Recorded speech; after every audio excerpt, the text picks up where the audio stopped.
अस्सलाम वालेकुम। आज हम CCUB 3.1 चैप्टर 5 और उसका जो पेज 2 है उस पर डिस्कस करेंगे।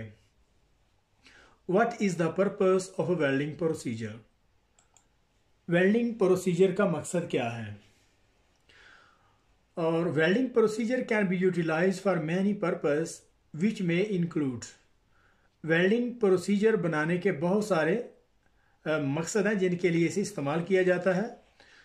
उसमें नंबर 1 में है इकोनॉमिक कंट्रोल और नंबर 2 में है क्वालिटी कंट्रोल। तो इकोनॉमिक कंट्रोल करके क्वालिटी को किस तरीके से मज़ीद बेहतर बनाया जा सकता है और उसमें जो इलेक्ट्रोड हैं, फिलर वायर हैं या पेरेंट्स मेटल की जो कास्टिंग है वो किस तरीके से कम इस्तेमाल हो और उसी दौरान क्वालिटी का जो म्यार है वो किस तरीके से बेहतर हो। तो ये सारी जो है वो डिस्कशन होगी इस आर्टिकल में। तो इसका क्या करते हैं कि जो एक टेस्ट वगैरह लगाते हैं तो टेस्ट के दौरान उसकी जो बेवल है, उसकी जो प्रिपरेशन है उसको कैसे रिड्यूस करते हैं और उसमें किस तरह से इलेक्ट्रोड, फिलर वायर और जो पेरेंट्स मेटल है वो किस तरीके से जो है वो उसको कम किया जा सके, उसको जो है वो उसकी इकोनॉमी कंट्रोल उसको कैसे किया जा सके और उसी दौरान उसकी जो क्वालिटी है वो किस तरीके से बेहतर हो सकती है। उसके लिए जो है एक टेस्ट लगवाते हैं। टेस्ट लगवाने के बाद उसकी विजुअल इंस्पेक्शन और उसकी जो एंटिटी है या मैकेनिकल टेस्टिंग के बाद यहाँ पे उन्होंने एक छोटा सा एग्जाम्पल दिया हुआ है। तो उसके दौरान जो मैकेनिकल टेस्ट करते हैं और उसमें से कुछ पीस काटे जाते हैं और पीस काटने के बाद उसका जो है वो मैकेनिकल टेस्ट करते हैं और अलग-अलग से उसकी जो बैंड साइड बैंड टेस्ट है या निक ब्रेक टेस्ट है या फिर उसके जो टेंसाइल टेस्ट हैं या फिर फेस और साइड रूट बैंड टेस्ट वगैरह है, इनको अलग-अलग तरीके से इसको काटा जाता है और फिर उसको जो है वो किसी भी मेथड से या मैकेनिकल टेस्ट उसको करते हैं, उनको बेंड करके और फिर उसमें जो उसकी टफनेस है या फिर उसके जो डक्टिलिटी है, अगर उसमें क्वालिटेटिव या क्वांटिटेटिव मेथड इस्तेमाल करते हैं उसकी हार्डनेस को मेजर करते हैं, उसकी टफनेस उसमें कितनी है, उसमें टेंसाइल स्ट्रेंथ कितनी है। और अगर क्वालिटेटिव टेस्ट इस्तेमाल करते हैं तो उसमें उसके जो साइड बैंड टेस्ट हैं, निक ब्रेक टेस्ट हैं या फिर साइड और इस तरह के जो बैंड टेस्ट हैं जो क्वालिटेटिव जिन्हें कहते हैं वो इस्तेमाल किए जाते हैं सिर्फ मटेरियल की प्रॉपर्टी को चेक करने के लिए कि आया जिस मकसद के लिए हम इसे इस्तेमाल कर रहे हैं, ये जिस मकसद के लिए हमें ये प्रॉपर्टी चाहिए तो क्या उसका जो लेवल है, उसका जो क्वालिटी का म्यार है क्या उसमें बरकरार है। तो अभी हम इसको स्टार्ट करते हैं। तो यहीं से अभी हम इसको देखते हैं। दिस में be exercise over welding operation by stipulating a number of element that must be adhere to during manufacturing. वो ये कह रहा है कि ड्यूरिंग वेल्डिंग ऑपरेशन के दौरान बहुत सारे एलिमेंट हैं जिनको ड्यूरिंग मैन्युफैक्चरिंग के दौरान देखने की ज़रूरत होती है, जिसमें यहाँ से अभी स्टार्ट करते हैं। Control of the welding operation type is a major element in the casting of welding. वो ये कह रहा है कि वेल्डिंग प्रिपरेशन को कंट्रोल करना, जो वेल्डिंग प्रिपरेशन टाइप है जैसे कि ए टाइप है या बी टाइप है या उसमें कोई भी बेवल है, जे बेवल है, यू है, वी है और उसकी जो प्रिपरेशन टाइप है उनको कंट्रोल करके उसमें जो मेजर एलिमेंट है the casting of a welding, उसकी जो कास्टिंग वेल्डिंग की जो कास्ट है उसको किस तरीके से कंट्रोल किया जा सकता है। वो ये उसका सिंपल लफ्जों में उसका कहने का मतलब ये है कि वेल्ड प्रिपरेशन को कंट्रोल करके उसमें जो इलेक्ट्रोड हैं, उसमें जो फिलर वायर जो डिपॉजिट हो रही हैं, ये एक मेजर जो है अहम मसला है इस चीज़ को कंट्रोल करने का। इकोनॉमी मतलब अगर फिलर वायर को कंट्रोल करते हैं या इलेक्ट्रोड वगैरह को तो इसको इकोनॉमी कंट्रोल कहेंगे। इकोनॉमिकली इसको कंट्रोल किस तरह से किया जाता है अगर हम ड्यूरिंग वेल्डिंग इसकी कास्टिंग को कंट्रोल करते हैं। तो यहाँ पे अभी इसको स्टार्ट करते हैं। With single sided weld having double the volume of some double sided welds. यहाँ तक वो ये कह रहा है कि with single sided weld having double the volume of some double sided weld. Single side weld में जो है डबल साइड की निस्बत ज्यादा जो है वेल्ड का जो डिपोजिट वेल्डिंग होती है, जो डिपोजिट वेल्डिंग है वो डबल से ज्यादा, अगर हम दोनों तरफ से अगर प्लेट की अगर हम बात करें कि अगर हम प्लेट को दोनों तरफ से बेवल लगाते हैं तो दोनों बेवल की बजाय अगर जो सिंगल साइडेड बेवल है उस पर ज्यादा वेल्ड ऑफ वॉल्यूम लगेगा, वेल्ड की डिपॉजिट है जो फिलर मेटल ज्यादा इस्तेमाल होगी। The result of no control in this area could be critical. वो ये कह रहा है कि आमतौर पर इस सिचुएशन को कंट्रोल करना क्रिटिकल है। And thus weld procedures are often used to achieve some control. तो वो ये कह रहा है कि अगर हम वेल्डिंग प्रोसीजर को इस्तेमाल करते हुए इस चीज को कुछ हद तक कंट्रोल कर सकते हैं। अगर हम सिंगल बेवल है या वी बेवल है, कुछ भी किस टाइप की भी अगर बेवल है, अगर वेल्डिंग प्रोसीजर को इस्तेमाल करते हैं तो वो जो प्रिपरेशन टाइप है उसको कंट्रोल किया जा सकता है। यहां से अब हम इसको देखते हैं। The effect of double or single-sided preparation on weld volume can be seen below as in a diagram A there are two triangles of equal area, whilst in diagram B there are four triangles of a same area। यहां तक तो वो ये कह रहा है कि effect of double or single-sided preparation on weld volume can be seen below as in diagram A। वो ये कहना चाह रहा है the effect of double or single sided preparation on weld volume can be seen below। तो next अभी हम देखते हैं क्वालिटी कंट्रोल। तो क्वालिटी कंट्रोल में वो ये कहना चाह रहा है कि in the control of quality it is generally perceiving in engineering that the main function of the welding procedure is as a means of achieving and constantly maintaining a minimum level of required mechanical properties।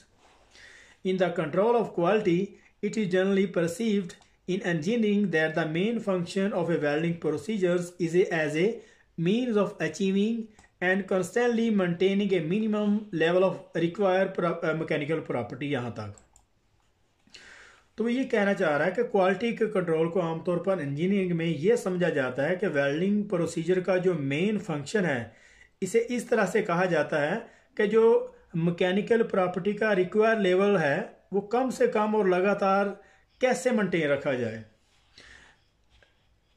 This specific property and their critical levels are generally laid down in the applied application standard.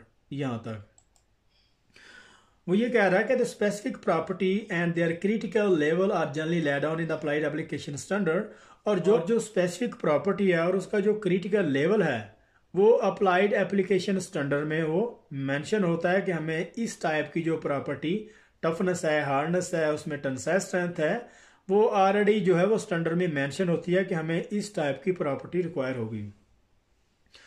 To achieve this a test welds is made using a record of a set variable parameter of the process joint being used। यहां तक वो कह रहा तो ये हासिल करने के लिए एक टेस्ट वेल्ड लगाते हैं और उसका जो पूरा जो वेरिएबल पैरामीटर है उसको सेट करते हैं, इसके PQR लगाते हैं और उसमें जो उसके PQR के दौरान उसका जो प्रोसेस है, जो ज्वाइंट है, उस पर एक जो है स्पेसिफिक टाइप के जो वेरिएबल पैरामीटर है वो सेट करते हैं और सेट करने के बाद उसको फिर चेक करते हैं, उसकी विजुअल इंस्पेक्शन करते हैं और उसके बाद उसकी जो एंटिटी करते हैं और एंटिटी के बाद वो नेक्स्ट है उसका जो मैकेनिकल टेस्ट किया जाता है।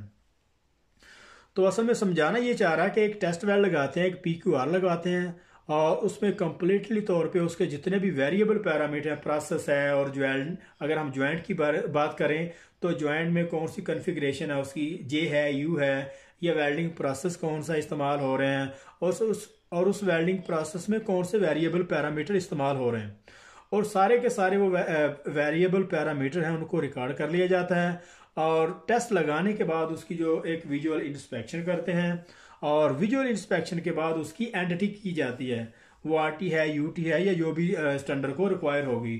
और after any visual entity requirement have been met the specimen would be cut ready for mechanical testing. यहां तक वो ये कह रहा है कि जब वो टेस्ट लग जाता है तो उसके बाद उसकी विजुअल इंस्पेक्शन करते हैं, उसके बाद उसकी एंटिटी करते हैं। यहाँ पे क्वेश्चन भी बनता है, कोई भी टेस्ट क्वालिफाइड हो जाता है तो उसके बाद उसका विजुअल इंस्पेक्शन पहले करते हैं या एंटिटी, तो उसका आंसर होगा एंटिटी करते हैं। और इसके बाद अगर हमारा क्वालिफाइड जो PQR हो जाता है तो उसके बाद पहले एंटिटी करते हैं या फिर मैकेनिकल टेस्टिंग करते हैं। तो ये वहाँ पे दूसरा एक जो है वो क्वेश्चन बनेगा। तो एंटिटी के बाद जो है वो मैकेनिकल टेस्ट किया जाता है। सबसे पहले विजुअल इंस्पेक्शन करते हैं। विजुअल इंस्पेक्शन करने के बाद उसकी जो है एंटिटी रिक्वेस्ट दी जाती है। एंटिटी करने के लिए उसमें कौन सा मेथड चलेगा, उसकी यूटी, आरटी, पीटी, एमटी, कुछ भी उस पर अगर मेथड रिक्वायर है क्लाइंट को तो वो करवाएंगे। तो उसके बाद जब वो क्लियर हो जाता है तो उसके बाद उसकी मैकेनिकल टेस्टिंग करते हैं। तो मैकेनिकल टेस्टिंग में बहुत सारे मेथड हैं, बहुत सारे प्रोसेस हैं, जो भी स्टैंडर्ड ने उस पर स्पेसिफाई किया होगा वो अप्लाई किए जाएंगे। Most application standard specify type location of specimen to be cut from the welded test piece. तो ये कह रहा है कि बहुत सारी एप्लीकेशन में एक स्टैंडर्ड ने वो जो लोकेशन है जहां से टेस्ट पीस को काटना होता है वो स्पेसिफाई किया होता है कि यहां से काटना है। और उसके बाद with A common line example below. तो यहाँ पे उन्होंने एक टेस्ट पीस जो है वो PQR लगवा के यहाँ पे उसका जो एक एग्जाम्पल दिया हुआ है। तो ये जो एग्जाम्पल है ये कहीं भी, फॉर एग्जाम्पल यहाँ पे उन्होंने ये राइट साइड पे और लेफ्ट साइड पे मार्क किए हुए हैं जितने भी रूट बैंड हैं, साइड बैंड टेस्ट हैं और जो भी टेंसाइल वगैरह हैं। तो ये बिल्कुल यहाँ पे फ्लैट पोजीशन जो है 1G पोजीशन है वहाँ पे भी हो सकते हैं, और यहाँ पे 3G पोजीशन पे भी हो सकते हैं, या फिर यहाँ पे बिल्कुल ओवरहेड पोजीशन पे भी लिए जा सकते हैं। और ये सारा का सारा डिपेंड करता है कि क्लाइंट को कौन से पोजीशन पे जो स्पेसिमेन रिक्वायर होगा। तो यहाँ पे खासकर यहाँ पे जो ओवरहेड पोजीशन है यहाँ पे जो है वो साइड बैंड टेस्ट भी लिए जाते हैं, उसमें हार्डनेस को भी चेक किया जाता है, क्योंकि यहाँ पे जो वेल्डिंग पोजीशन और जो करंट की जो एक कॉम्प्लिकेशन बन जाती है वो थोड़ी कंडीशन जो है डिफिकल्ट होती है। तो दोनों चीज़ों को मैनेज और चेक करने के लिए जो है वो हार्डनेस टेस्ट भी यहाँ से लिए जा सकते हैं। तो अभी हम जो उन्होंने दिया हुआ एग्जाम्पल के तौर पे उसी पे स्टडी करते हैं। तो यहाँ पे उन्हें फेस और साइड बैंड टेस्ट है राइट साइड पे, इस साइड पे वो बता रहे हैं। इस पोर्शन को वो काटेंगे और उसमें हीट अफेक्टेड जोन का एरिया भी आएगा और उसमें कुछ जो है वो पेरिस मेटल भी आएगा और वेल्ड किया हुआ पोर्शन वो भी उसमें आएगा।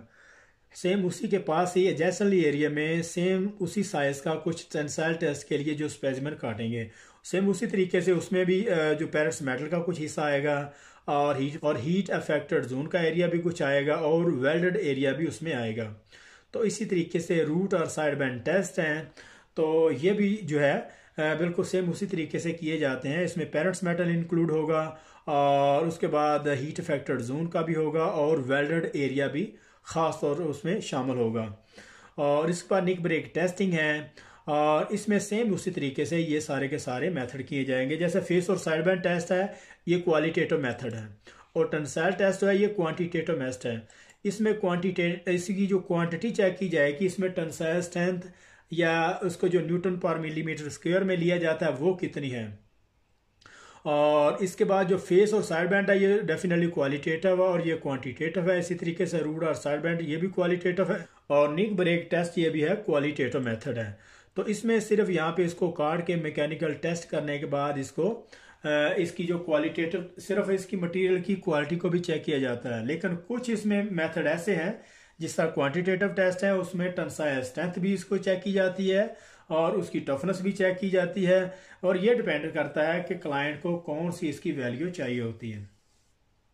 तो सेम इसी तरीके से बिल्कुल अपोजिट पे अगर हम ओवरहेड साइड पोजीशन पे बात करें तो ये ओवरहेड तो नहीं है, लेकिन साइड पे फेस और साइड बैंड टेस्ट है, निक ब्रेक टेस्ट है और टेंसाइल टेस्टिंग, इसमें रूट और साइड बैंड टेस्टिंग है। और इसी तरीके से अपोजिट साइड पे भी इन्होंने कुछ इसी तरीके से थोड़ा इसको वाइस वर्सा इसको थोड़ा चेंज करके यहाँ पे इसके जो स्पेसिमेन काटे हुए हैं तो इन्होंने सबसे ऊपर रूट और साइड बैंड टेस्ट ले गए हैं, ठीक है, बिल्कुल इसके अपोजिट पे। इसके ऊपर निक ब्रेक टेस्टिंग है, फिर टेंसाइल टेस्ट हैं और फेस और साइड बैंड टेस्ट हैं।